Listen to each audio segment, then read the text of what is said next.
Welcome to just ఆమనిత Jesus మత్తయి 6:4 రహస్యమందు చూచు నీ తండ్రి నీకు ప్రతిఫలమిచ్చును. ప్రభు నామంలో చేయబడే ప్రార్థనకు తప్పక ప్రతిఫలం ఉంటుందని విశ్వాసకి హామీ ఈ యొక్క వచనం ద్వారా ఇవ్వబడింది. అమూల్యమైన ఈ సత్యానికి విశ్వాసం తన హృదయపూర్వకమైనటువంటి మద్దతు కూడా తెలుపుతా ఉంది. ఆండ్రూ మూర్రీ అనే గొప్ప దేవుని సేవకుడు ఏమంటాడంటే, ఈ ప్రపంచానికి తలుపులు మూసేయి, నిన్ను అనునిత్యం గలిబిలికి గురిచేసే ప్రాపంచిక చింతలను అణిచివేయి, ఏకాంతంగా దేవునితో గడిపేందుకు మోకరించు, రహస్యంగా ఆయనతో సంభాషించడం ప్రారంభించు.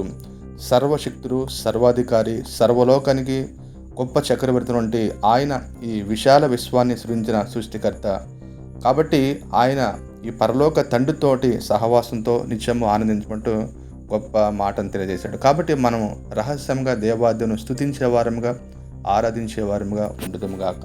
ఆమేన్.